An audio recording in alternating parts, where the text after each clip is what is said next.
Hey everybody, Rob Vino here, wagertalk.com, Wager Talk TV with your free selection with analysis. We're going to do this one on Friday, get you ahead of the curve here. It actually takes place Saturday, WNBA early start. So we're getting to the number quick here.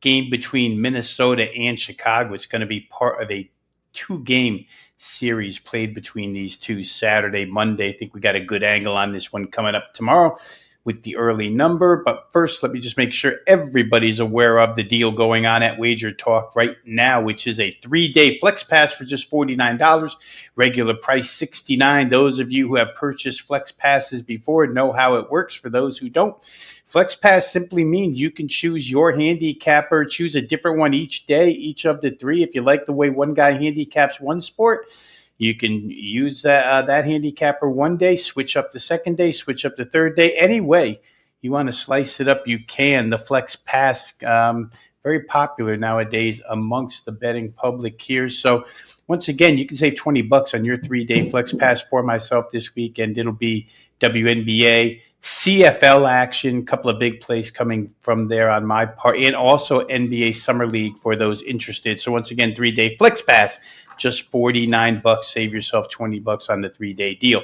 Let's get to Minnesota and Chicago. As I mentioned, we're getting to the early number here.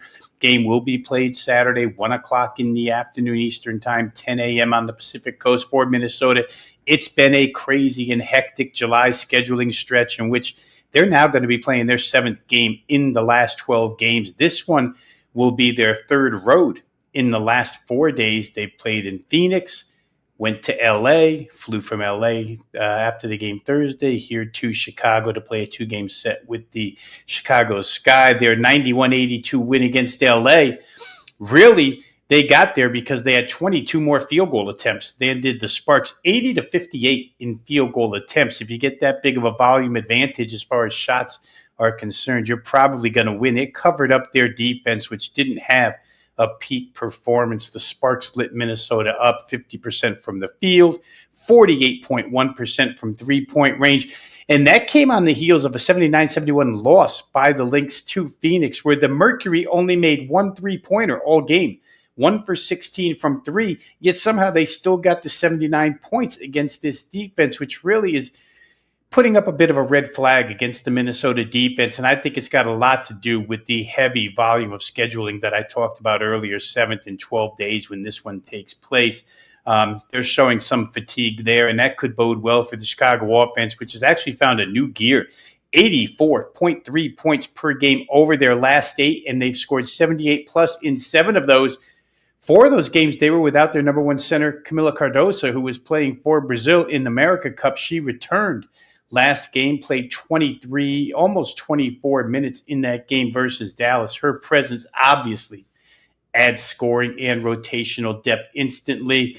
If you include that Wednesday night game, the Sky have now exceeded the posted total here of 159.5, 160 in 7 of their last 8 games. They've been scoring like crazy for them, and they've been giving it up like crazy. And, you know, the back end of that is, again, part of their totals being high scoring, or their games being high scoring, is the defense has been porous. There's no question about it. They played 19 games this season. 16 of those 19, the Sky have given up 80 or more points. That's just crazy.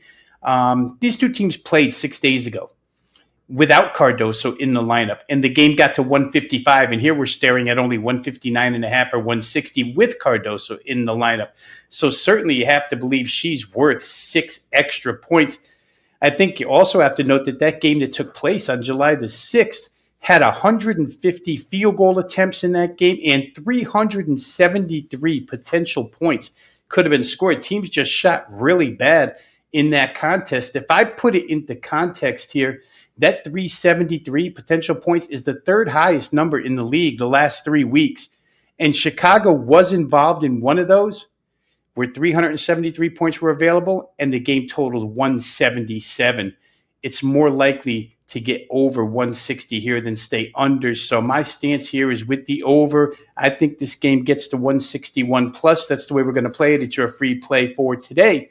Minnesota, Chicago, Saturday afternoon, over 1. We'll use 160 as the number here.